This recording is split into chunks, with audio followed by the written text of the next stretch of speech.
President Donald Trump's Mar-a-Lago vacation. 5 fast facts you need to know. 1. President Trump will reportedly attend the annual Red Cross Ball.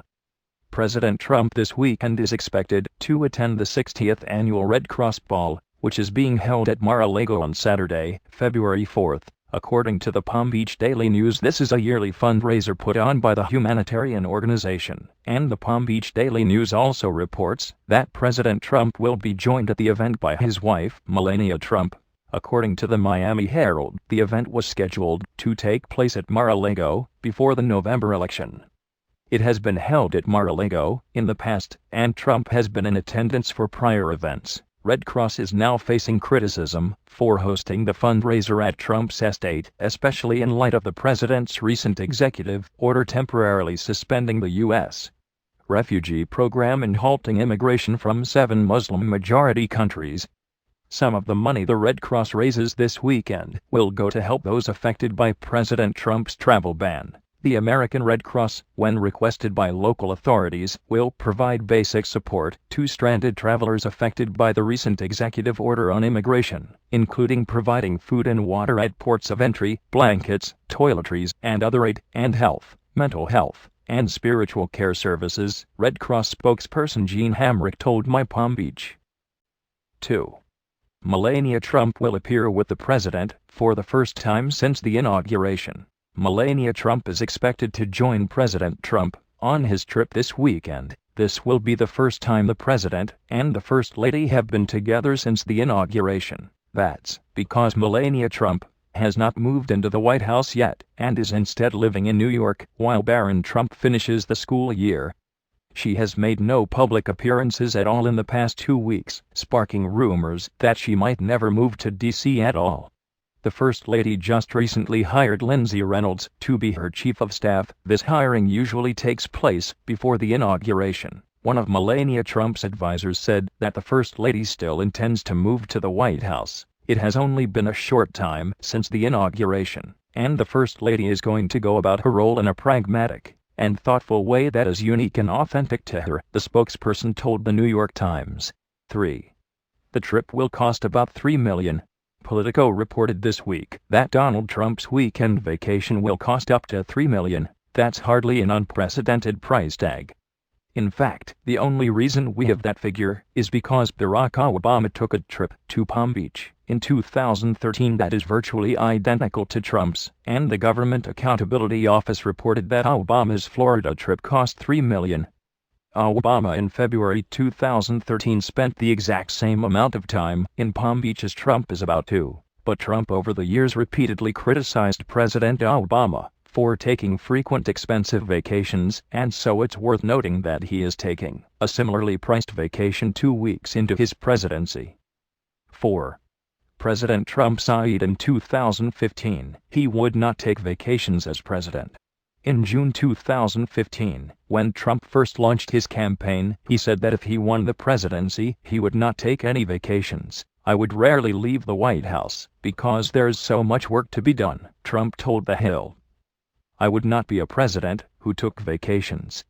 I would not be a president that takes time off, he also said during a 60 Minutes interview in November 2016. There's just so much to be done. So I don't think we'll be very big on vacations, no. Trump would likely argue that this doesn't count as a vacation, as White House Press Secretary Sean Spicer says that the president will be holding meetings while at Mar-a-Lago.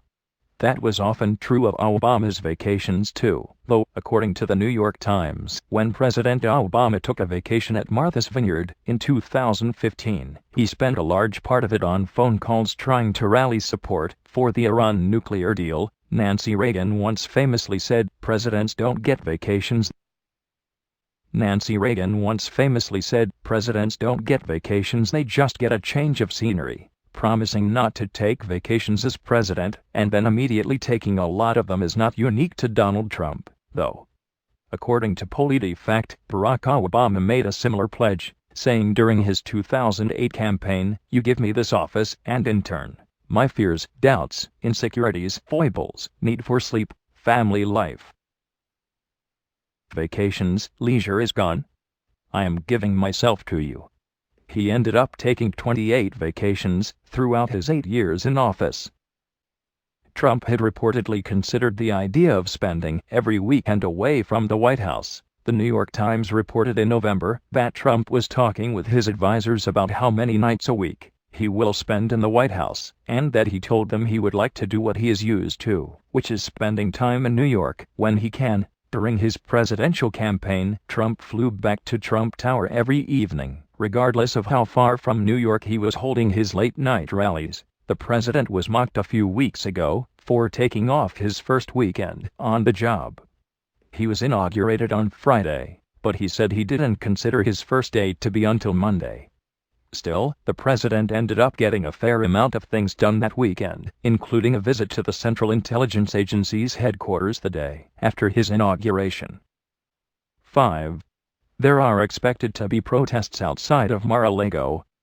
This past week, protesters began to plan a demonstration for Saturday. It would take place outside of Mar-a-Lago during the Red Cross Gala. The event was referred to as the March to Mar-a-Lago for Humanity, but it became so big, with 2,000 people saying on Facebook that they would attend, that the organizers shut it down. Safety must be the highest priority. A notice on the event's Facebook page read, "There was no way to self-manage thousands of protesters and keep them on sidewalks. I will not allow a march initiated by me to put anyone's life at risk." But another event page quickly popped up in its place, this time called March to Mar-a-Lago. "We will not be stopped." This protest is being organized by South Florida Activism and Women's March Florida, and there are currently about 1,100 people who say they are going to the event. Earlier this week, President Trump was scheduled to travel to Milwaukee to visit a Harley-Davidson factory, but it was canceled due to the threat of protests. Trump ended up meeting with Harley-Davidson executives at the White House on Thursday,